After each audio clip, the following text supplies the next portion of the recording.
خدا ہو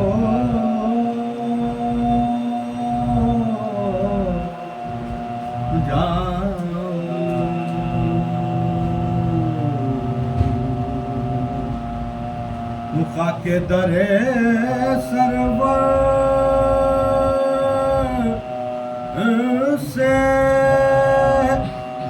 اگر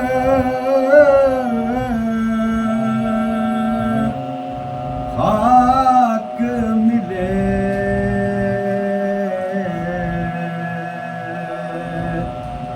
خاک در سرور سے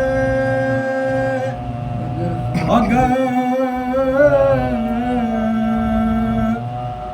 خاک ملے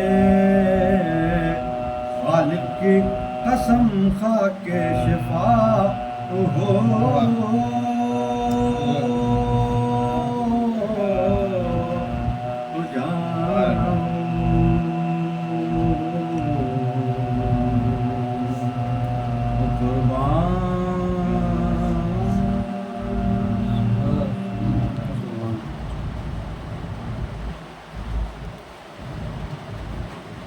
نعرہ تکبیر اللہم صلی اللہ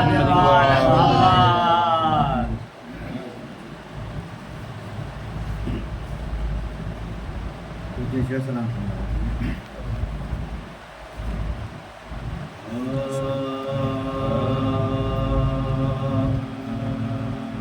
بغور سن لے زمانہ حسین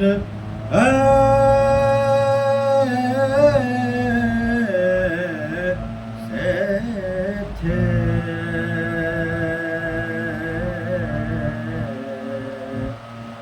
بغور سن لے زمانہ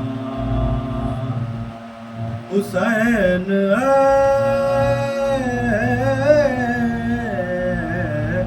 سے تھے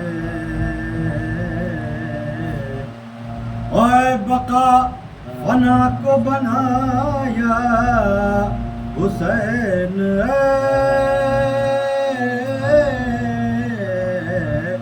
سے تھے بغور سن لے زمانہ چھری کے نیچے وہ خالق سے پیار کی باتیں اے اجل کو ہو گیا سکتا حسین سے تھے بغور سن لے زمانہ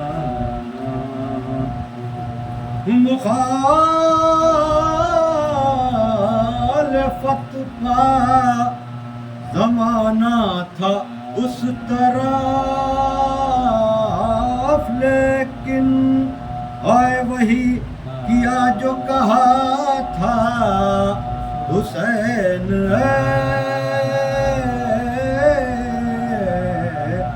سے تھے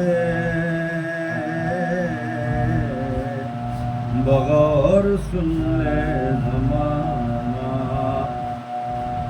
سپاہ شام شجاعت کا لوہا مان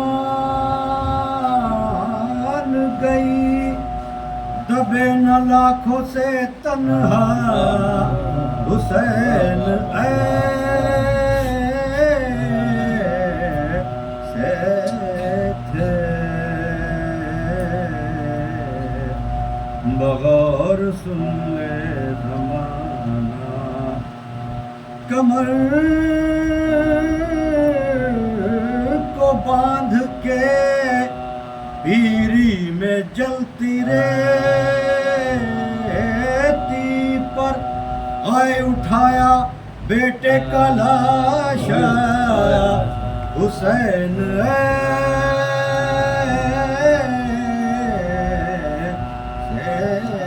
تھے مگر سن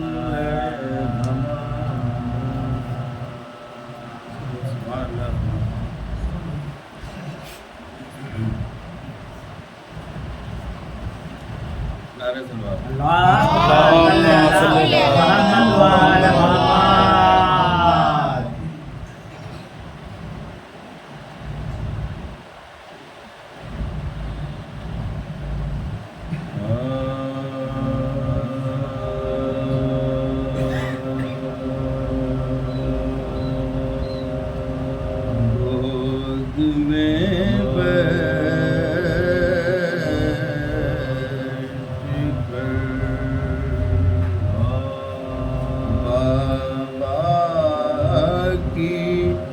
سکینہ نے کہا گود میں بیٹھ کر بابا کی سکینہ نے کہا ہم نے لانے کا کیا تھا وعدہ دیکھو بابا نہ چچا آئے نہ پانی آیا رو کے بیٹی سے یہ فرمانے لگے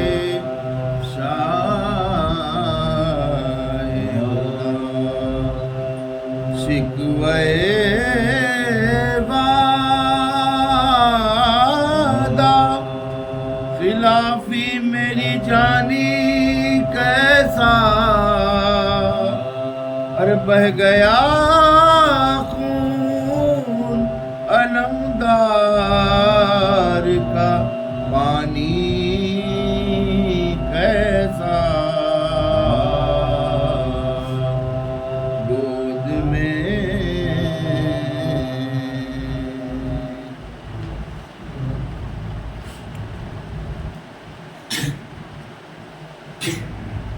نعرہ سلوات اللہم صلی اللہ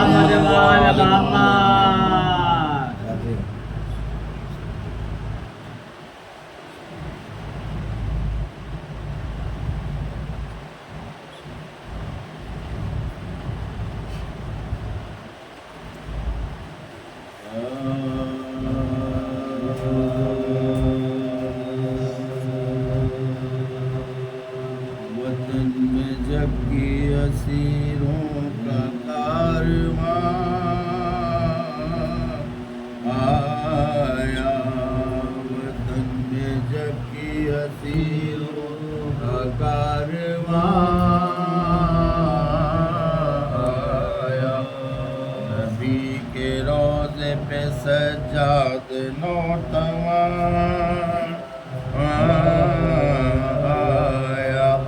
اتر کے ناقے سے باچشم جھکا آیا حرم کے ساتھ یہ کرتا ہوا بیان مدینے دل برے زہرا کا سر اتار لیا ہمارے باپ کو فوج سکین مار لیا ہمارے باپ کو فوج سکین مار دیا ہوا جو روزے میں داخل وہ قافلہ ناگاہ گرے مزار مبارک پہ عابد اٹھا کے ہاتھ یہ فریاد کی کہ پناہ تباہی آ گئی ہم بے قصوں پہ یا زہرا یتیم ہو کے یہ ناشاد کام آیا ہے، پدر کو کھو کے کام، پدر کو کھو کے وطن میں غلام آیا ہے، پدر کو کھو کے وطن میں غلام آیا ہے۔ پکاری کوٹ پہ چھاتی یہ جانے نوشاد، جگر خراش ہے بی بی حسین کی رودا، میں بیوہ ہو گئی زہرا کا گھر ہوا برباد، رہا نہ کنبے میں کا باقی وجود سید سجاد، عجیب حادثہ ہم پر گزر گیا صغرا، بسر بھی مر گیا والد بھی مر گیا صغرا، بسر بھی مر گیا والد بھی مر گیا صغرا، سنان کی سے گئی جان میرے اکبر کی، شیدی خدنگ سے ننھی سی گردن اصغر کی، چلی گلے پہ شہیدی کے دار خنجر کی، صفائی ہو گئی ایک دوپہر میں سب گھر کی، میں شہر شام تلک ننگے سر گئی صغرا، سکینہ قید میں گھٹ گھٹ کے مر گئی سکینہ قید میں گھٹ گھٹ کے مر گئی صغرا، وطن میں جب کی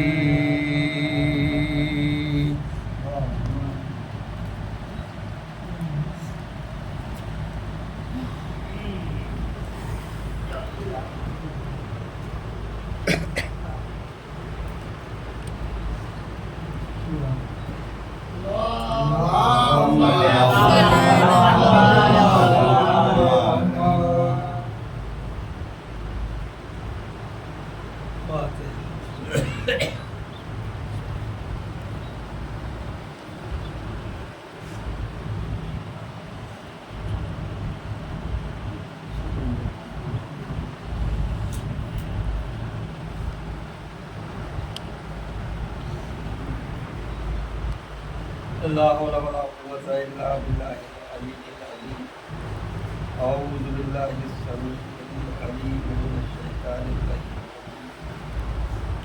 بسم الله الرحمن الرحيم، الحمد لله رب العالمين، والصلاة والسلام وعلى سيد الأنبياء والمرسلين سيدنا ونبينا وشفيعنا محمد اللهم صل على محمد وآله الطيبين الطاهرين الناصرين المظلومين، ولعنة الله على أعدائهم أجمعين ومنا هذا يوم الدين. أما بعد، فقد قال الله سبحانه تبارك وتعالى في كتابه الكريم والفرقان الحميد وقوله الحق، بسم الله الرحمن الرحيم، ونصر الإنسان له الخسر إلا الذين آمنوا وعملوا الصالحات. اللهم صل على محمد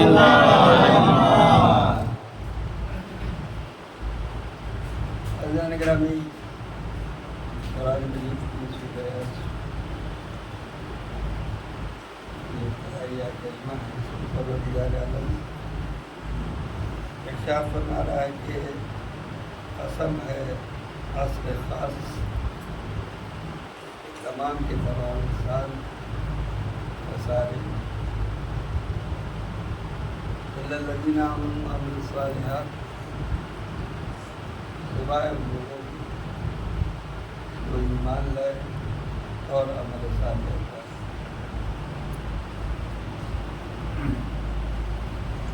کوئی بھی بات پروردگار عالم قرآن مجید میں جب ارشاد فرماتا ہے تو یہ ضروری نہیں کہ وہ قسم کے ساتھ ہی بات کہی جائے. قرآن مجید میں بہت کم مقام ہے کہ جہاں پروردگار عالم نے قسم کھائی. اور علماء تفاسیر نے یہ بات کہی ہے کہ جہاں پروردگار عالم قسم کھاتا ہے تو قسم کھانے کے اسباب جو لکھے ہیں کہ وہ عالم جلال میں جب پروردگار ہوتا ہے تو قسم کھاتا ہے. دوسری وجہ لکھی گئی کہ جب پروردگار عالم کسی بات کو سماج کے اندر معاشرے کے اندر یقین کامل دلانے کے لیے کرتا ہے تو پروردگار عالم قسم. اب ظاہر بات ہے کہ تمام انسان خسارے میں ہے. یہ پروردگار عالم اعلان کر رہا ہے اور یہ اعلان قسم کے ساتھ ہے اور قسم بھی کس کی؟ عصر خاص کی. اب عصر سے مراد کسی مفسر نے زمانہ لیا کہ زمانے کی قسم کھا رہا ہے پروردگار، اور کسی تفسیر لکھنے والے نے کہا کہ نہیں زمانے سے مراد نہیں، یہ الف لام جو عصر کو لگا ہے یہ خاص عصر کی طرف اشارہ ہے.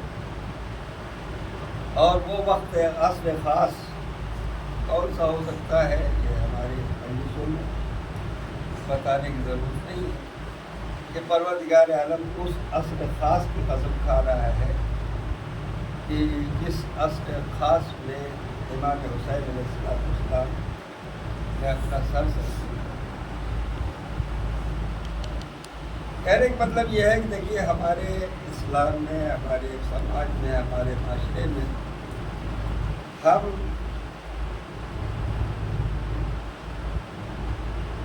ہجری سال کو بھی مانتے ہیں اور ہم شمسی نظام کو بھی. یعنی ہمارے یہاں چاند کے اعتبار سے بھی تو کیلنڈر چلتا ہے جس کو ہجری کیلنڈر کہتے ہیں، اور شمسی یعنی یہ سورج کے اعتبار سے جو بنایا جاتا ہے اس کو شمسی کیلنڈر. ہمارے یہاں دونوں چیزیں مذہب کا جز بنی ہے، دین کا جز بنی، کیونکہ کوئی بھی تاریخ ہم طے کرتے ہیں تو وہ ہجری کیلنڈر کے اعتبار سے کرتے ہیں، چاہے وہ رمضان ہو، چاہے وہ ماہ محرم ہو، چاہے ماہ سفر ہو، تو اس کا تعین ہجری کیلنڈر کے ساتھ ہے. تو ایک رابطہ جو ہجری کیلنڈر کا ہے وہ تاریخ کے اعتبار سے، مہینے کے اعتبار سے یہ تعین ہوتا ہے ہجری کے ساتھ، یہ چاند کے اعتبار سے ہم تعین. 10 محرم یہ چاند کے حساب سے طے ہوتا ہے. دن بھی جو ہیں وہ ہم نے عبادت کے لیے جب مخصوص کیے تو اس پہ بھی دونوں نظام قائم. مثلا جمعے کی نماز جمعے کو ہوگی، جمعے کی نماز جمعے کو ہوگی، یہ جمعہ طے ہوگا کیلنڈر کے حساب سے ملی جائے گی. اور جمعے کا وقت کیا ہوگا؟ کیا زوال کے بعد. اس کے بعد یہ زوال کے بعد کیا ہے؟ یہ سورج کے اس نقطے پہ پہنچ جانے کا نام ہے جہاں پر زوال یعنی سورج ڈھل جائے وہاں سے زوال شروع ہوتا ہے. تو وقت جمعہ کیا ہے؟ جمعہ کا تعین کیلنڈر کے حساب سے ہے. وقت جمعہ یہ شمسی نظام ہے. رمضان کا روزہ آپ کیلنڈر کے حساب سے رکھیں گے لیکن افطار کا وقت کا تعین شمسی لحاظ سے. اس کے معنی یہ ہے کہ ہمارا تعلق شمسی نظام سے بھی ہے اور قمری نظام سے. ہم وقت کا تعین کرتے ہیں سورج کی رفتار سے، اور اسی لیے ہماری ہر عبادت وقت کی پابندی کے ساتھ جب انجام پاتی ہے تو وہ ادا نماز کہی جاتی ہے، ادا عبادت کہی جاتی ہے، اور جب وقت کے بعد ہوتی ہے تو وہ قضا عبادت۔ کیونکہ پروردگار عالم نے اس آیہ کریمہ میں قسم کھائی ہے عصر خاص کی، اور اس کے بعد جو پروردگار عالم نے بات کہی ہے وہ تمام کے تمام انسانوں کے خسارے کی بات ہے کہ جب پروردگار عالم نے کہہ دیا کہ والعصر ان الانسان لفی خسر، تمام کے تمام انسان خسارے میں ہیں، تو اب کوئی انسان اپنے آپ کو اس خسارے سے بچا نہیں سکتا، کیونکہ پروردگار عالم کہہ رہا ہے کہ تمام کے تمام انسان خسارے میں ہیں، گھاٹے میں ہیں، گھاٹے میں ہیں، خسارے میں ہیں۔ کیا معنی؟ دولت کے اعتبار سے پروردگار عالم نہیں کہہ رہا، منصب کے اعتبار سے نہیں کہہ رہا، پروردگار عالم جو بات کہہ رہا ہے خسارے کی، وہ آخرت کا خسارہ، وہ اس دن کا خسارہ ہے جس دن حساب و کتاب ہوگی۔ اس کے معنی یہاں کامیاب زندگی، چاہے آپ جس کو سمجھیں، جس شے کو بھی کامیاب سمجھے، یہ کامیاب زندگی نہیں ہے۔ کامیاب زندگی ہے کہ جو آدمی آخرت کے خسارے سے اپنے آپ کو بچا لے، اور وہ کون ہے جو آخرت کے خسارے سے بچ سکتا ہے؟ لیکن دو ہی گروپ ہے، دو ہی سمتیں ہیں۔ پروردگار عالم نے جو طے کیا کہ تمام کے تمام انسان خسارے میں ہیں، اور قسم کھائی ہے عصر خاص کی۔ اس کے معنی یہ ہے کہ یہ عصر خاص ایسا موقع ہے، یہ عصر خاص ایسا وقت ہے کہ جس وقت میں پروردگار عالم نے ایک خط کھینچا ہے حق اور باطل کے درمیان، فائدہ اور نقصان کے درمیان، گھاٹا کون اٹھائے گا اور فائدے میں کون رہے گا۔ یہ وقت عصر میں پروردگار عالم نے ایک خط فاصل کھینچ دیا ہے، اور یہ خط فاصل کیا ہے؟ وقت عصر، یعنی وقت عصر کی شہادت نہیں ہے۔ امام حسین علیہ السلام کا سر نوکے نیزہ پر چڑھ جانا نہیں ہے، اصل میں امام حسین علیہ السلام کی قربانی طے کرے گی کہ گھاٹے میں کون ہے، اور قربانی ہی سے طے ہوگا کہ فائدے میں کون ہے۔ اس کے معنی یہ ہے کہ امام حسین علیہ السلام وہ میزان ہے، وہ پیمانہ ہے کہ جس کے بعد یہ طے ہوگا کہ گھاٹے والا کون ہے اور فائدے والا کون ہے۔ تو عصر کے ٹائم طے ہوگا، یعنی اب تمام مسلمان چاہے گروپ پہ کتنے بٹے ہوں، حصے میں کتنے بٹے ہوں، مسلک میں کتنے بٹے ہوں، لیکن کربلا کے بعد بس دو ہی گروہ ہیں، دو ہی گروہ ہیں، یا تو ایک گروہ حسینی کہلائے گا یا ایک گروہ یزیدی کہلائے گا۔ اس کے معنی کربلا کے میدان میں اب کوئی نہ سنی ہے، نہ شیعہ ہے، نہ حنفی ہے، نہ دیوبندی ہے، بس یہ دیکھنا ہے کہ حسین کی طرف کون ہے اور حسین کے مقابلے میں کون ہے۔ جو حسین کے مقابلے میں ہے وہ خسارے میں ہے، چاہے تعداد میں کچھ بھی ہو، اور جو حسین کی طرف ہے وہ فائدے میں ہے۔ ایک مرتبہ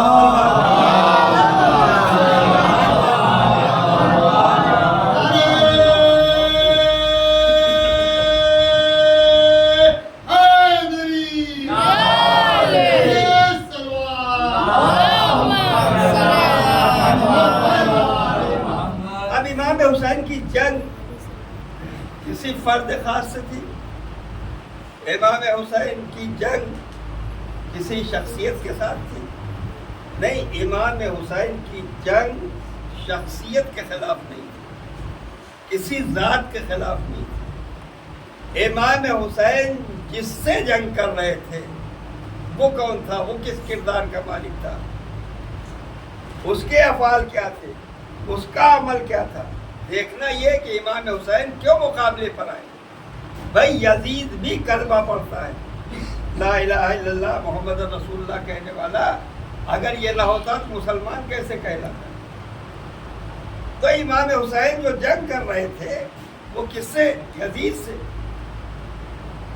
تو یزید تو کلمہ پڑھنے والا، یزید تو لا الہ الا اللہ محمد رسول اللہ کہنے والا نہیں۔ امام حسین نے کہا کہ جنگ ہماری جو ہے، چونکہ یزید فاسق ہے، یزید فاجر ہے، یزید رشتوں کو پامال کرنے والا، یزید شراب پینے والا، یزید بندروں سے کھیلنے والا، یزید شریعت کو مٹانے والا، یزید دین کے احکام کو کوئی وقت نہ دینے والا، اس کے معنی امام حسین علیہ السلام کی جنگ یزید سے نہیں تھی، یزید کے اس فکر سے تھی، یزید کے اس کردار سے تھی، جو یزید جس کردار کا حامل تھا۔ یعنی اگر یزید دین کے مخالفت نہ کرتا تو امام حسین یزید کے مقابلے میں نہ آتے، اگر یزید شریعت کی پابندی کرتا تو امام حسین یزید کے مقابلے میں نہ جاتے۔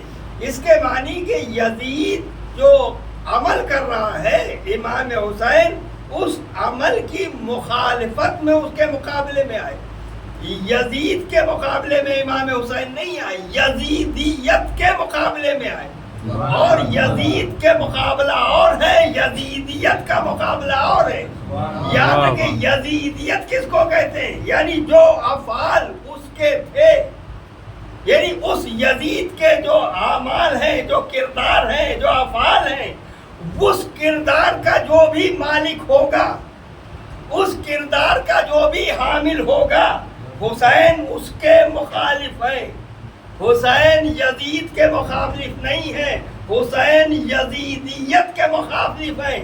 اگر یزید کو شکست دینا ہوتی تو حسین طرح عباس کو اجازت دے دیتے، یزید ختم ہو جاتا، لیکن امام حسین کو یزید کو ختم نہیں کرنا تھا، یزیدیت کو ختم کرنا تھا۔ اور یاد رکھیے جب یزیدیت کو ختم کرنا ہے تو حسینی پیغام یہ سمجھ لینا چاہیے کہ جہاں یزیدی کردار ملے گا وہاں حسین مخالف نظر آئیں گے۔ اب چاہے وہ یزیدی کردار رکھنے والا ممبر پر آنے والا شاہد جیسا ہو، اور چاہے ممبر پر نیچے بیٹھنے والا کسی جیسا ہو۔ ایک مرتبہ صلی اللہ اللہم صلی علی محمد و آل محمد۔ بڑا مسئلہ ہے، بہت اہم بات یہ ہے کہ اصل میں ہم نے یہ سوچا ہے کہ امام حسین ہماری ملکیت کا نام، جیسے قرآن مجید نے کہا کہ نانو اپنا ابن اللہ، ہم اللہ کے بیٹے۔ کون کہہ رہا تھا؟ یہودی کہہ رہا تھا۔ لا يدخل الجنہ، پھر جنت پہ کون جائے گا؟ وہی جائے گا جو یہودی ہوگا یا نصارہ ہوگا۔ یعنی یہ قرآن مجید نے ان کے قول کو نقل کیا، کن کے؟ یہودیوں کے قول کو، نصرانیوں کے قول کو، کہ ان کا یہ ماننا تھا کہ وہ اللہ کے بیٹے ہیں، اللہ کے چہیتے ہیں، تو اب ان کے لیے جنت ہے، صرف اور صرف ان کے لیے جنت ہے، اور جنت پہ کوئی دوسرا جا نہیں سکتا۔ تو اس کے معنی یہ فکر کہاں سے آئی؟ یہودیت کی فکر، نصرانیت کی فکر کیا ہے کہ ہم اللہ کے چہیتے ہیں، اللہ کے بیٹے ہیں۔ جب کسی کا رشتہ خاص اللہ سے جڑ جائے تو پھر اللہ اس کو سزا کیوں دینے لگا؟ پھر تو اللہ سے رشتہ داری ہے، لہذا رشتہ داری کے پاس اس کو رکھنا ہے۔ لہذا جنت کے لیے کہہ دیا کہ لا يدخل الجنہ، جنت میں کوئی جا ہی نہیں سکتا الا یہود و نصارہ، چاہے وہ یہود ہو چاہے نصارہ۔ ہی نہیں، یہ دو قومیں ایسی تھی جو اپنے کو رشتہ دار بتا رہی تھی اللہ سے، کہ اب جب اللہ سے ان کا رشتہ ہے تو اب ان کو کوئی جہنم میں نہیں دے سکتا، ان کو کوئی سزا نہیں دے سکتا، کیونکہ رشتہ اللہ سے۔ تو یہ قول پروردگار عالم نے قرآن مجید میں محفوظ کیوں کیا؟ قیامت تک کے لیے کیوں رکھا؟ رکھا اس لیے کہ آنے والے وقت کے بارے میں اللہ کو تو علم ہے کہ ایک قوم پیدا ہوگی جس کا یہ عقیدہ بن جائے گا کہ ہم حسین والے ہیں۔ بھائی دیکھیے، وہاں یہ تھا کہ ہم اللہ والے ہیں، یہاں یہ ہے کہ ہم حسین والے ہیں۔ یہاں یہ ہے کہ ہم حسین والے ہیں، ہم ماتم کرنے والے ہیں، مجلس کرنے والے ہیں۔ لہذا جیسے ان کا یقین تھا کہ ان کے علاوہ جنت پہ کوئی نہیں جائے گا، ویسے ہی ہمارا بھی عقیدہ ہے کہ ہمارے لیے جنت ہے، کیونکہ ہم حسینی ہیں۔ اس کے معنی یہ ہے کہ حسین سے جڑ جانا، صرف رشتہ بنا لینا، یہ کافی ہے ہماری نجات کے لیے۔ جیسے یہودیوں نے، نصارہ نجران نے اپنا رشتہ قائم کر لیا اللہ سے، تو انہوں نے کہا کہ اب جنت میں کوئی نہیں جا سکتا، ویسے ہی ہم نے نظریہ بنایا کہ ہم حسینی ہیں، اب ہماری جنت ہے، ہماری ملکیت ہے، ہم چاہے جو عمل کریں، ہمارا کردار جیسا بھی ہو، ہمارا افعال جیسے بھی ہوں، چونکہ ہم حسینی قبیلے سے تعلق رکھتے ہیں، ہماری رشتی ہمارا رشتہ امام حسین علیہ السلام سے جڑ گیا ہے، لہذا جنت ہماری ہے۔ تو اس کے معنی نظریہ اگر دیکھیے تو دونوں ایک جیسے نظر آتے ہیں، ایک جیسے نظر آتے ہیں۔ وہاں نصارہ نجران کا عقیدہ اور یہاں ہمارا عقیدہ، لیکن پروردگار عالم نے ان کے مقابلے میں کیا کہا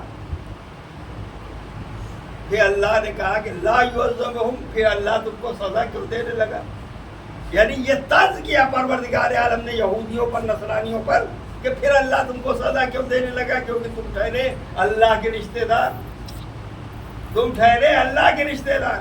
تو اس کے معنی یہ ہے کہ جہاں رشتہ بڑی ہستیوں سے جوڑا جاتا ہے، وہاں جوڑنے کے لیے پروردگار عالم یہ کہہ رہا ہے صرف رشتہ جوڑ لینا کافی نہیں ہے، اپنے کردار کو ویسا بنانا پڑے گا کہ جس سے تم رشتہ جوڑ رہے ہو اس کا کردار کیا ہے، اس کا اخلاق کیا ہے، اس کا عمل کیا ہے، اس کے افعال کیا ہیں۔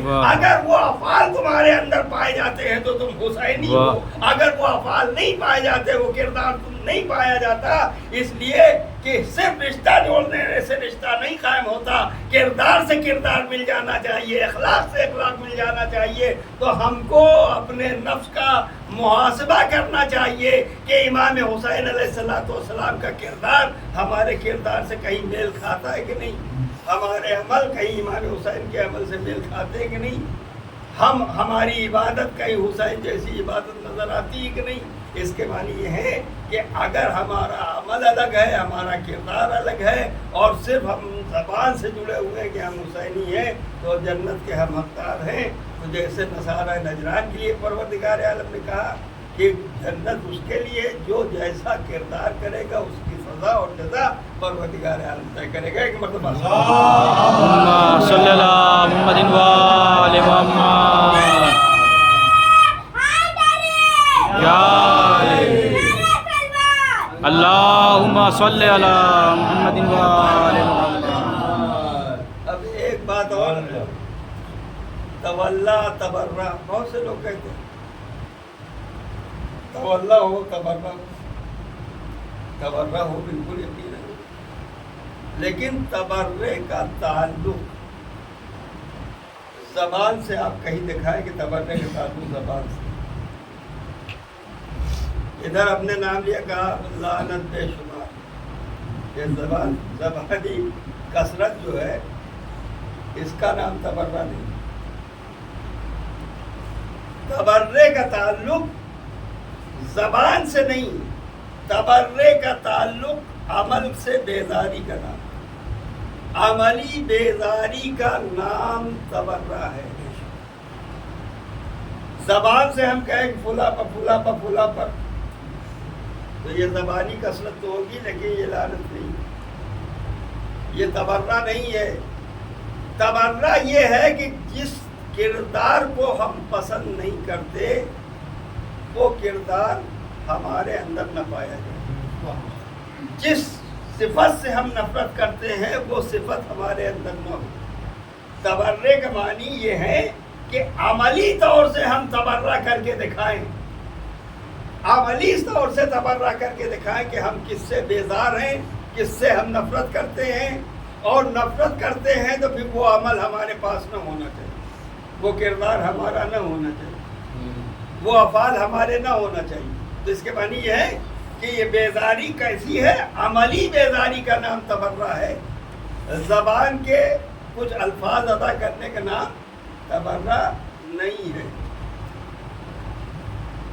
اب یہی میں بات واضح کر دوں کہ یاد رکھیے قرآن مجید نے بھی تبرہ کیا.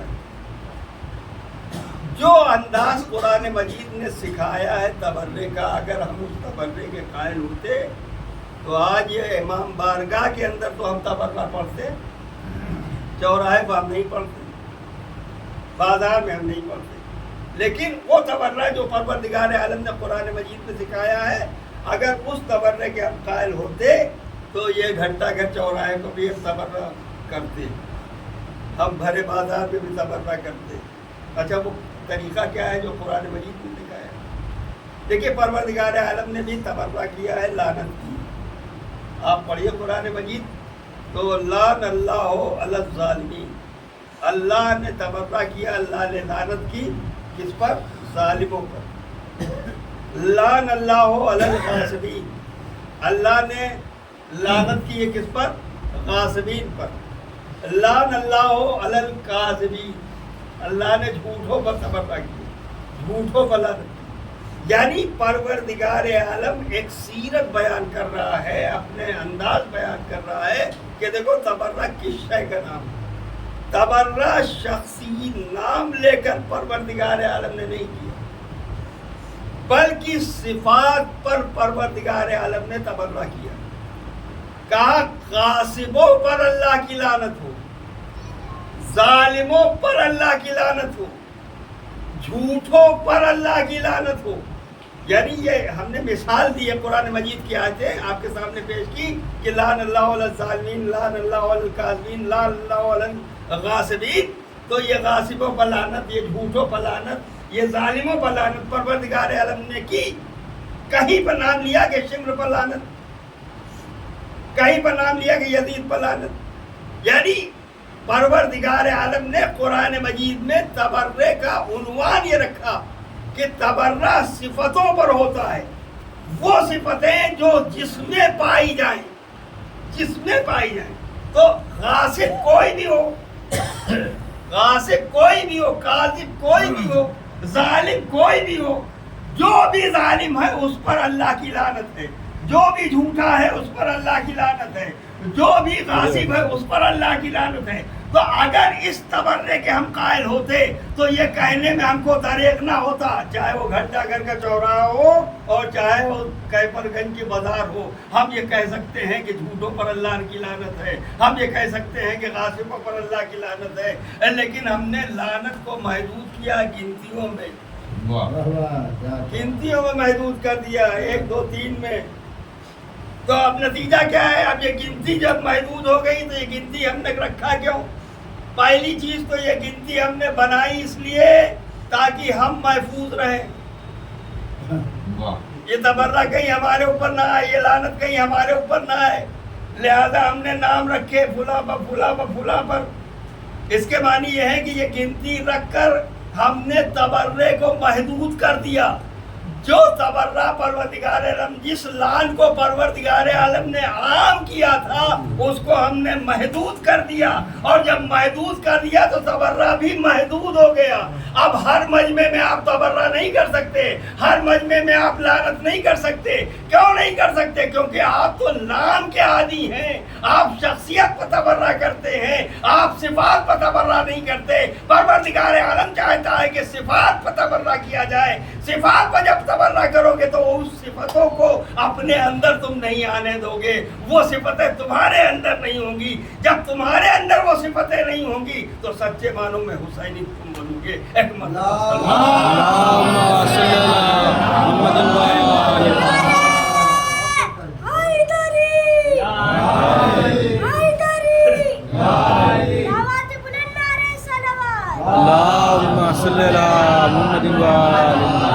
اسی لیے آپ دیکھیے کہ قرآن مجید میں اللہ نے آل محمد کا جب قصیدہ پڑھا، محمد اور آل محمد کی شان بیان کی قرآن مجید میں. بہت سے لوگ کہتے ہیں نا کہ اگر قرآن مجید میں ہے تو دکھائیے کہ نام کہاں ہے، علی کا نام کہاں ہے، فاطمہ کا نام کیا ہے، حسن کا نام کہاں ہے.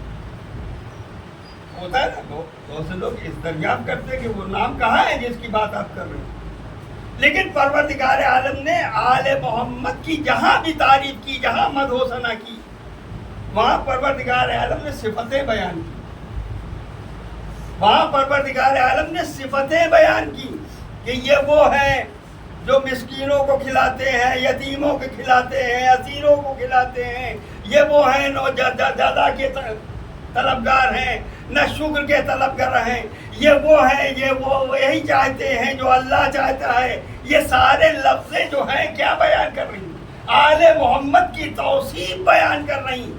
آل محمد کا نام قرآن مجید میں نہیں لیا گیا، کہیں پر حسن کا نام لے کر بات نہیں کی گئی، کہیں پر حسین کا نام لے کر بات نہیں کی گئی، کہیں پر علی کا نام لے کر نہیں بات کی گئی، علی کے بارے بات کی گئی تو کہا کہ وَمِنَ النَّاسِ مَن يَشْرِي نَفْسَهُ ابْتِغَاءَ مَرْضَاتِ اللَّهِ، یہ وہ ہے جو اپنے نفس کو بیچ کر مرضی الہی کو خرید لیتا ہے۔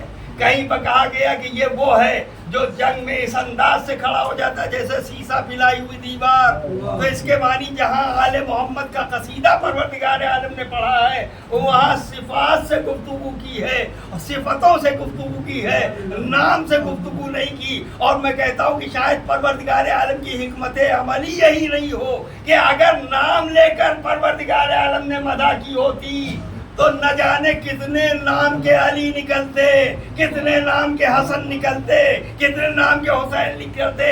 پروردگار عالم نے نام سے بات ہی نہیں کی، صفات سے بات کی ہے۔ اب صفتیں جہاں مل جائیں، ایسی صفتیں مل جائیں کہ جن کی مرضی مرضی پروردگار بن جائے، جن کی منشا منشا پروردگار بن جائے، جن کا استقبال یہ دنیا کو بتائے کہ اس انداز سے جنگ میں کھڑے ہو جاتے ہیں جیسے سیتا پلائی ہوئی۔ اللہم صلی علی محمد و آل محمد۔ اس کے معنی یہ ہے کیا ہوا کہ پروردگار عالم صفات بیان کر رہا ہے، اور پروردگار عالم ان صفتوں کو جو اچھی صفتیں ہیں ان کا قصیدہ پڑھ رہا ہے، اور یہ وہ قصیدہ ہے جو شاعر کی زبان سے نہیں ہوتا، قرآن کی زبان سے۔ شاعر کے زبان والا قصیدہ ایک مرتبہ پڑھیے، دو مرتبہ پڑھیے، تین مرتبہ پڑھیے تو وہ اپنی بلاغت کم کرتا چلا جاتا ہے۔ پہلا جب مصرع پہلا پڑھا جاتا ہے نا تو مجمع کھڑا ہو جاتا ہے، سبحان اللہ، ماشاء اللہ۔ جب وہی مصرع دوبارہ پڑھا جاتا ہے تو ماشاء اللہ کہنے والے کم ہو جاتے ہیں، اور وہی مصرع جب دوبارہ پڑھا جاتا ہے تو ماشاء اللہ کہنے والے غائب ہو جاتے ہیں۔ لیکن قرآن مجید کی جب آیت پڑھی جاتی ہے، جب اس کے صفات بیان کیے جاتی ہیں تو اس کی بلاغت کبھی کم نہیں ہوتی۔ اس کے معنی یہ ہے کہ قرآن مجید وہ قصیدہ ہے جس کی بلاغت کم نہیں ہوتی، اور اس کی وجہ یہ ہے کہ اگر اس کی بلاغت کم ہو جائے تو جیسے ہم نے دنیا کی کتابیں دیکھی ہیں، کسی انٹرمیڈیٹ کالج میں پڑھنے والے بچے کو، 11ویں میں 12ویں میں پڑھنے والے بچے کو ذرا آپ پرائمری اسکول کی کتاب دے کے بتائیے کہ بیٹا یہ پڑھو، وہ کنارے کھسکا دے گا کہ اب اس کی ہم کو ضرورت نہیں ہے۔ اس کے معنی یہ ہے کہ وہ جو سبق پہلے پڑھا جا چکا ہے اب اس کو دہرانے کی ضرورت نہیں ہے، اب وہ بچہ ارتقائی منزل میں پہنچ چکا۔ تو اب یہ دنیا کی کتاب میں اور اللہ کی کتاب میں فرق یہی ہے، چاہے جتنے بڑے سے بڑے دانشور نے کتاب لکھی ہو، چاہے جتنے بڑے سے بڑے شاعر نے اشعار کہے ہوں، بس ترکیب یہ ہے کہ دنیا کی لکھی ہوئی کتابیں اپنی بلاغت کو کم کرتی چلی جاتی ہیں، جتنا ریپیٹ ہوتی ہے، جتنے مرتبہ پڑھی جاتی ہیں اس کی بلاغت کم ہو چلی جاتی ہے۔ لیکن یہ واحد کتاب قرآن مجید ہے کہ جتنا جتنا مطالعہ بڑھتا چلا جاتا ہے، جتنی قرأت بڑھتی چلی جاتی ہے، اتنا قرآن مجید سے لگاؤ پیدا ہوتا ہے۔ اللہم صلی علی محمد و آل محمد۔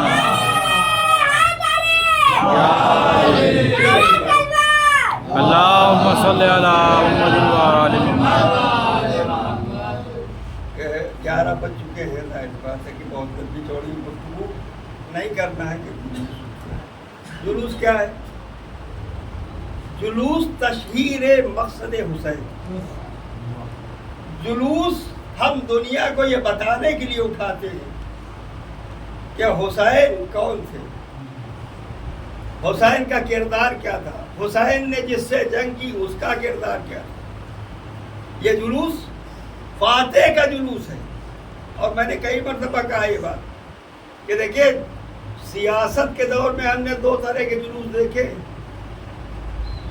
ایک جلوس آپ نے دیکھا ہوگا نامنیشن والا، نامنیشن کا جلوس نکلتا ہے، تو وہ نامنیشن والا جو جلوس نکلتا ہے وہ ہر پارٹی اپنا جلوس نکالتی ہے، ہر پارٹی ڈھول نگاڑا باجا کے ساتھ اپنی طاقت دکھا کے ہوئے وہ اپنا نامنیشن کرتی ہے۔ تو ایک جلوس تو یہ ہے کہ ہر پارٹی نکالے۔ اب اس کے بعد دوسرا جلوس ہم نے دیکھا، دوسرا جلوس کب نکلتا ہے؟ کہا وہ رزلٹ آ جانے کے بعد اب کس کا جلوس نکلتا ہے؟ کہا اب کسی پارٹی کا جلوس نہیں نکلتا، اب کسی پارٹی کا جلوس نہیں نکلتا۔ کیوں؟ کہا اب جلوس اس پارٹی کا نکلتا ہے جو جیتی ہو، جو کامیاب ہو، جو کامران ہو۔ اس کے معنی یہ ہے کہ دنیا کی سیاست نے ہم کو بتایا کہ جلوس دو طرح کے ہوتے ہیں۔ ایک پہلا جلوس وہ ہوتا ہے جو ہر پارٹی نکالتی ہے، لیکن ہر پارٹی جو جلوس نکالتی ہے وہ اس کی مدت کم ہوتی ہے۔ ادھر نامنیشن ختم ہوا، جلوس ختم ہو گئے، لیکن جو کامیاب ہوتی ہے اس کا جلوس ہمیشہ نکلتا ہے۔ اب سمجھ میں آیا کہ جب نامنیشن کا جلوس نکلتا ہے تو ہم نے نہیں دیکھا کہ لاٹھی چلے ہو، ڈنڈے چلے ہو، اینٹیں چلے ہو۔ نامنیشن کا جلوس نکل گیا، لیکن جب فاتح کا جلوس نکلتا ہے، کامیاب ہونے والے کا جلوس نکلتا ہے، تو اکثر آپ نے سنا ہوگا گولیاں چل گئی، بندوقیں چل گئی۔ تو یہ کیوں چلتی ہیں؟ یعنی ہاری ہوئی پارٹی کبھی نہیں چاہتی کہ وہ فاتح کا جلوس دیکھے۔ ایک مرتبہ اللہم صلی علی محمد و آل محمد۔ امام حسین علیہ السلام کی فتح، کامیابی کا جلوس۔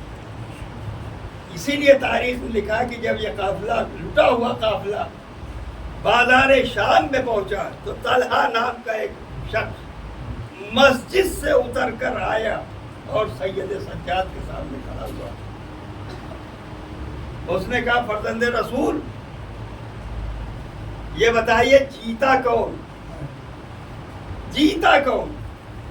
یزید جیتا کہ حسین جیتا؟ دیکھیے ایسا سوال کر رہا ہے جناب زین العابدین علیہ السلام کہ ہاتھوں میں ہتھکڑیاں ہیں، پیروں میں بیڑیاں ہیں، لیکن اس کے باوجود جب اس نے سوال کیا کہ فرزند رسول جیتا کون؟ حسین جیتے یا یزید جیتا؟ تو ہمارے چوتھے امام نے گردن اٹھائی، وہ گردن جو ابھی تک جھکی ہوئی تھی، لیکن اس سوال پر جناب سید سجاد نے گردن اٹھایا اور اٹھا کے کہا کہ ٹھہر جا، وقت اذان آنے دی۔ اور وقت تھا اذان کا، ادھر مؤذن نے اذان دینا شروع کی۔ کہا اب یہ اذان طے کرے گی کہ جیتا کون۔ یعنی اب سید سجاد نے یہ نہیں بتایا کہ جیت اور کامیابی کس کو ہے، یعنی اگر اللہ کی عبادت میں، اللہ کی نماز میں، اللہ کی اذان میں ہمارے جد کا نام لیا جائے تو سمجھ جانا حسین جیتے، اور اگر کسی اور کا نام لیا جائے سمجھ جانا یزید جیتا۔ اس کے معنی جناب زین العابدین علیہ السلام نے کیا معیار بیان کیا کہ اگر اذان میں میرے نانا کا نام لیا جائے تو حسین کی جیت ہے۔ تو اس کے معنی اگر نمازیں قائم رہیں گی تو حسین کی جیت ہے، اگر دین قائم رہے گا تو حسین کی جیت ہے، اگر بھلائی قائم رہے گی تو حسین کی جیت ہے، اگر نیکیاں کامیاب رہیں گی تو حسین کی جیت ہے، اگر کردار والے بنیں گے تو حسین کی جیت ہے، اگر اخلاق ہمارے بہتر ہوں گے تو حسین کی جیت ہے، اور اگر اس کے مقابلے میں ہمارے کردار میں، ہمارے اخلاق میں، ہمارے افعال میں، ہمارے عمل میں کمی واقع ہو رہی تو یہ سمجھ جانا کہ ہم حسین سے صرف نام سے جڑے ہوئے ہیں، اصل میں حسین سے ہمارا رابطہ کٹ چکا ہے۔ تو ہم کوشش کریں کہ ذکر حسین میں آ کر انہماک کے ساتھ ہم ذکر حسین کریں اور پیغام حسین لے کے جائیں کہ امام حسین جوڑنے والے کا نام ہے، توڑنے والے کا نام نہیں ہے۔ حسین کے نام پر یہ قومیں اکٹھا ہوئی تھی، یہ 72 نہیں تھے، یہ مختلف قبیلے کے بھی تھے، مختلف رنگ کے تھے، مختلف نسل کے تھے، مختلف فرقوں کے تھے، مختلف اقتصادیات کے حامل لوگ تھے۔ کوئی تاجر تھا، کوئی قاری تھا، کوئی غلام تھا، کوئی ایسا تھا جو اپنے قبیلے کا سردار تھا، لیکن اس سب کے باوجود امام حسین نے کربلا کے میدان میں سب کو ایک جگہ پر بٹھا کر یہ بتایا کہ جو حسینی بن جاتا ہے تو اب نہ کوئی غلام رہتا ہے، نہ کوئی کالا رہتا ہے، نہ کوئی گورا رہتا ہے، نہ کوئی امیر رہتا ہے، نہ کوئی غریب رہتا ہے، ہر ایک حسینی ہوتا ہے، اس کی فکر حسینی ہوتی ہے، اس کا خیال حسینی ہوتا ہے، اس کا عمل حسینی ہوتا ہے۔ اور یہی وجہ ہے کہ کربلا کے میدان میں آپ کو کسی نے نہیں بتایا، کسی ذاکر نے نہیں پڑھا ہوگا کہ کسی بھی انصار حسین نے کہا ہو مولا اب پیاس برداشت نہیں ہو رہی ہے، اب آپ بیعت کر دیجیے۔ اچھا یہ صحابی کی بات میں نہیں کرتا، بچے جو امام حسین علیہ السلام کے تھے، تاریخ نے لکھا کہ کسی بچے نے حسین سے یہ نہیں کہا کہ آقا اب پیاس برداشت نہیں ہے، اب آپ بیعت کر لیں، اب پانی مل جائے۔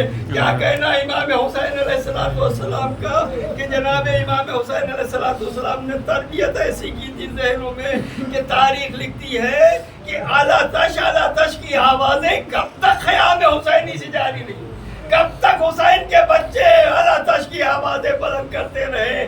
تاریخ کربلا لکھتی ہے جب تک عباس سلامت تھے، جب تک عباس موجود تھے، ارے آواز بچوں کی آئی ہے کہ اعلیٰ تش اے چچا پیاس مارے ڈال رہی ہے، اے عباس پیاس مارے ڈال رہی ہے۔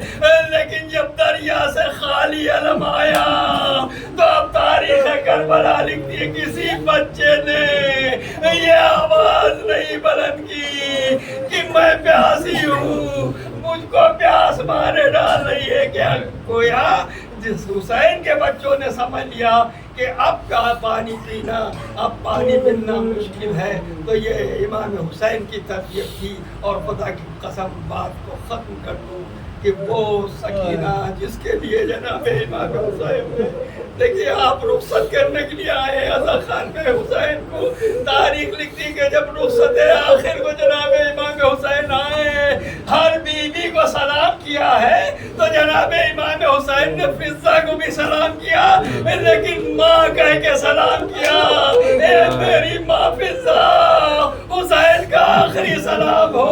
ازادار و تاریخ لکھتی ہے کہ جناب امام حسین اب جب نکلنے لگے تو تاریخ کہتی ہے کہ جناب زینب کہتی ہے بھیا اب جا رہے ہو تو یہ میری خواہش ہے کہ ہم دو رویا کھڑے ہو جاتے ہیں، بیچ سے آپ نکل جائیے تاکہ ہر بیوی آپ کی زیارت کرے۔ عزادار حسین ان بیویوں کے درمیان میں ایسے نکل رہے تھے جیسے حسین نہیں جا رہے، جنازہ گھر سے جا رہا ہے، جنازہ نکل رہا ہے۔ عزادارو یہاں تک کہ جناب زینب نے دیکھا کہ اب بھائی کا قدم خیمے سے باہر ہونے والا ہے، ایک مرتبہ کہتی بھیا ٹھہر جائیے، مجھ کو ماں کی وصیت یاد آ گئی، ذرا تکمے کا بند کھولیے۔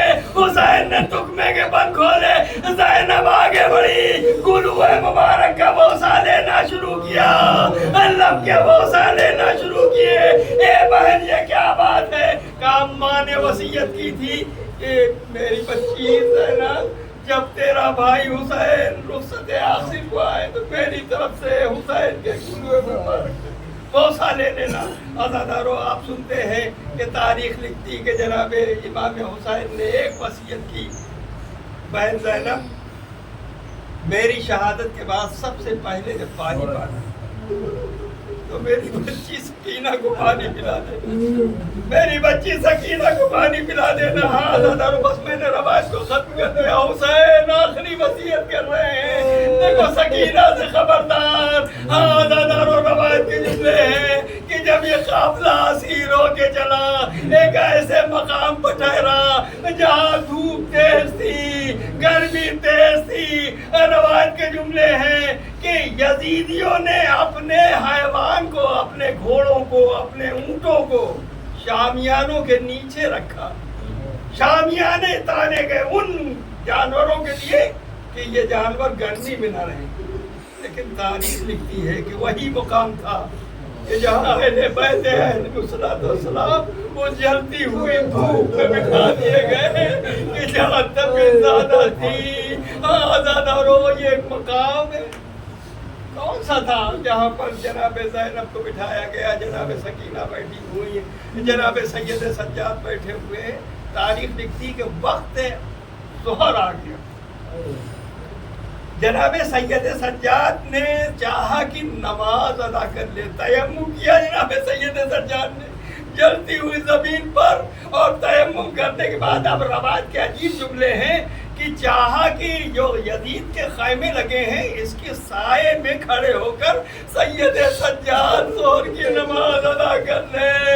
عزاداروں مزیدار جناب سید سجاد کھڑے ہوئے، شمر ملون درہ لے کے آیا. اے سید سجاد، ہماری اجازت نہیں ہے کہ آپ اس کے سائے میں نماز ادا کریں. عزاداروں جناب زینب تڑپ گئی، سامنے آ کے کھڑی ہو گئی. اے بیٹا ابھی زینب موجود ہے، میں کھڑی ہوتی ہوں، میرے سائے میں نماز ادا کرو. عزاداروں یہ وہ دھوپ تھی کہ جس میں حسین نے جس بچی کے لیے کہا تھا، تاریخ لکھتی کے مقام محض ہے، جس میں شمر ہے کہ جو پانی پلا رہا ہے اپنے فوجیوں کو، اپنے دستے کو. تاریخ لکھتی کہ جناب زینب کو ایک مرتبہ جناب سکینہ نے حسرت و یاد سے دیکھا، اور دیکھنے کے بعد کہا کہ پھوپھی اماں کیا اجازت ہے کہ میں شمر سے پانی لوں. جناب زینب سمجھتی ہے کہ جس نے کوڑے مارے ہیں، جس نے تماچے لگائے ہیں، وہ سکینہ کو پانی نہیں دے گا. لیکن جناب زینب مجبور ہے، خاموش رہ گئی. خاموشی کو جناب سکینہ نے اجازت سمجھی. تاریخ لکھتی کہ سکینہ نے آگے بڑھ کر شمر سے کہا کہ شمر ایک درہ آپ ہم کو دے دے، تیرا پانی کم نہیں ہوگا. شمر متوجہ نہیں ہوا، توجہ نہیں دی شمر نے. تو جناب سکینہ شمر کے پیچھے پیچھے چلی، پیچھے پیچھے چلی کہ اب شاید شمر متوجہ ہو گیا. لیکن تاریخ لکھتی ہے کہ اب جب سب کو پانی پلا چکا تو جناب سکینہ ایک مرتبہ آگے بڑھی. اے شمر پانی بچا ہے، اگر ایک درہ آپ دے دے گا تیرا پانی کم نہیں ہوگا. یہ کہہ کر شمر متوجہ ہوا اور اس نے مشک کا دہانہ کھولا. بچی نے یہ سمجھ کر کوزہ آگے بڑھا دیا کہ شاید پانی شمر دینے پر آمادہ ہے. لیکن شمر نے عجب غضب کیا کہ مشک کا دہانہ کھولا، سارا پانی زمین پر گرا دیا. سکینہ پیاسی رہ گئی. تاریخ لکھتی ہے اسی پانی میں جناب سکینہ لوٹنے لگی. اے پھوپھی اماں، ارے میں پیاسی رہ گئی. شاید یہی وجہ تھی کہ جناب سکینہ جب آخری وقت آیا تو جناب سید سجاد سے وصیت کی، اے میرے بھیا جب میں قید خانے میں مر جاؤں تو میری قبر نم زمین پر بنانا، کیونکہ سکینہ کا دل کباب ہوا جاتا ہے. سید سجاد سيعلم الذين ظلموا أي منقلب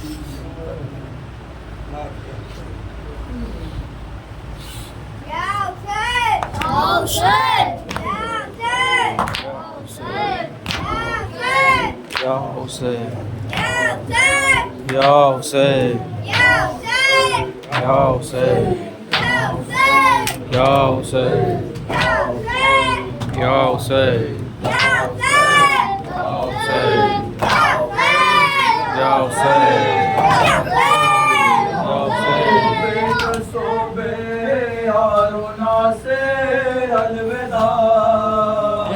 غریبوں بے کسوں بے یارو ناصر الوداع. اے میرے مظلوم، اے میرے مسافر الوداع. اے میرے مظلوم، اے میرے مسافر الوداع.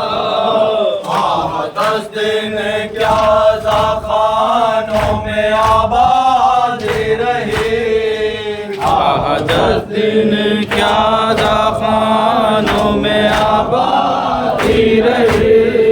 وقت وہ آیا کہ پڑھتا ہے ذاکر الوداع. وقت وہ آیا کہ پڑھتا ہے ذاکر الوداع.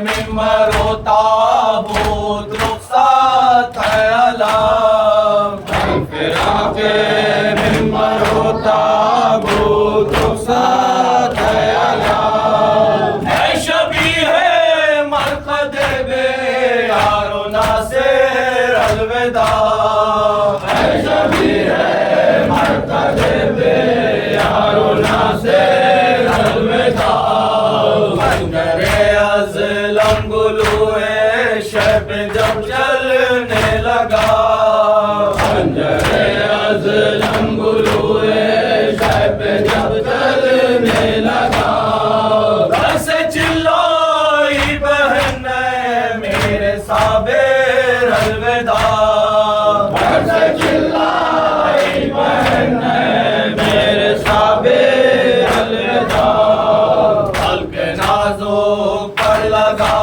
صغر کے جب تیر ستام حلق نازک پر لگا صغر کے جب تیر ستام شہ پکارے ہے میرے نانے مسافر الوداع شہ پکارے ہے میرے نانے مسافر الوداع زندگی نے گر وفا کی ہے میرے آقا حسین زندگی نے گر وفا کی ہے میرے آقا حسین سال آئندہ پڑھیں گے آ کے ہم پھر الوداع سال آئندہ پڑھیں گے آ کے ہم پھر الوداع زندہ تو پھر ہوگی زیارت اگلے سال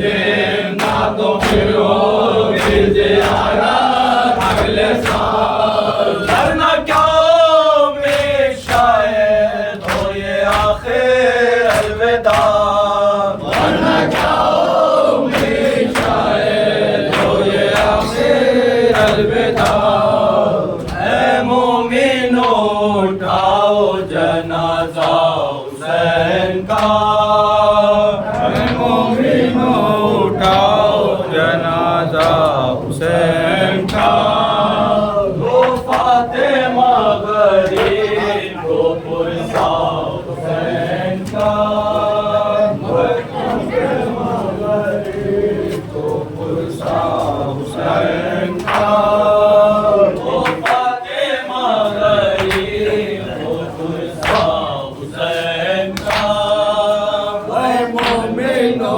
اٹھاؤ جنازہ حسین کا سر پیٹو خاک اڑاؤ قیامت کرو باپا سر پیٹو خاک اڑاؤ قیامت کرو باپا سر پیٹو خاک اڑاؤ قیامت کرو باپا سر پیٹو خاک اڑاؤ قیامت کرو باپا جاتا ہے ہند سے غم تازہ حسین کا اے مومنو اٹھاؤ جنازہ حسین کا وہ فاطمہ غریب کو پرسا حسین کا اے مومنو اٹھاؤ جنازہ حسین کا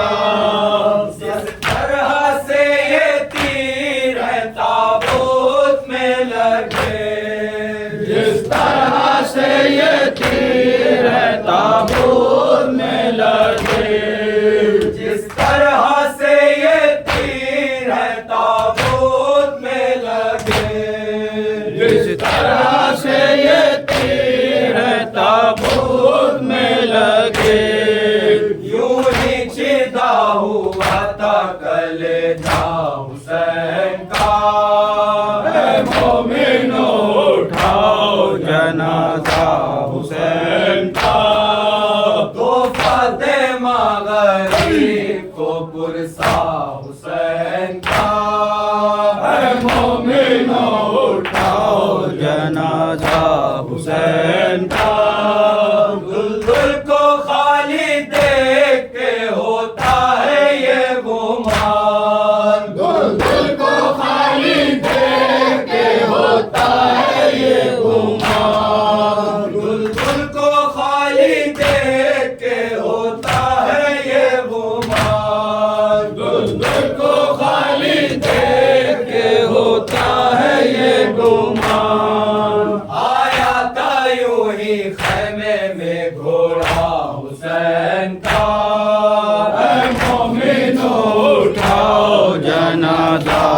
حسین کا وہ فاطمہ غریب کو پرسا حسین کا اے مومنو اٹھاؤ جنازہ حسین کا وہ فاطمہ غریب کو پرسا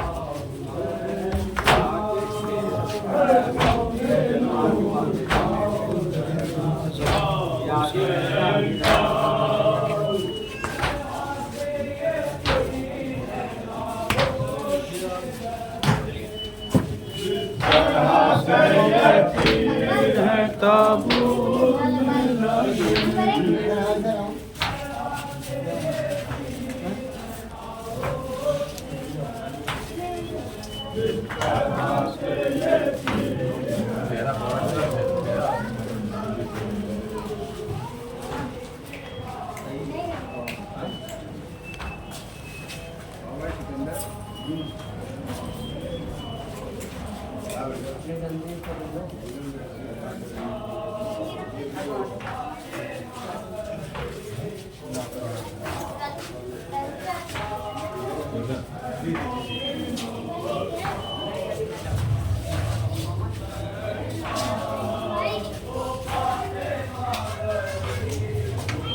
اے مومنو اٹھاؤ جنازہ حسین کا